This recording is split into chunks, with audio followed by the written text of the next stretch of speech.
மார்கள் எல்லாத்துக்கும் வணங்கி. ஏன்னா அதில் பார்த்துட்டு இருக்கிறது ஒரு கேமராவில் 1 கோடி பேர் பார்ப்பாங்க.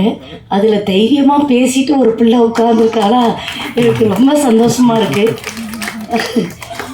அதே மாதிரி ஆனந்தராஜ் சார் வந்து நான் சின்ன பிள்ளையில இருந்து பார்க்குறேன்.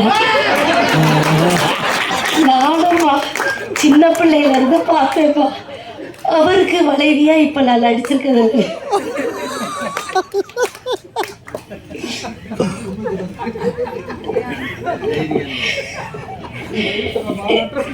நிஜமானவே நானும் சின்ன பிள்ளையில இருந்து அவரை பார்த்துட்டு வரேன். அவரை பார்த்து பயந்த ஒரு சில ஆட்கள்ல நானும் வருத்தேன். நம்ம படத்துல தான் வில்லன், நிஜத்துல அவர் வந்து ஒரு குழந்தைம்மா. இந்த மாதிரி ஒரு குழந்தைய, அதாவது வளர்ந்த குழந்தைய நம்ம பார்க்கறது ரொம்ப சந்தோஷமா இருக்கு. அப்படி ஒரு குழந்தை உள்ளம் கொண்ட அண்ணா அவர்களுக்கு நன்றி. அப்புறம் வந்து இப்போது நம்ம ஆர்கே செல்வமணி அண்ணா இருக்காங்க. வந்தோடனே வந்து தீபாமான்னு அவங்க பேச வேண்டிய அவசியம் இல்லை, நம்மளை பற்றி சொல்ல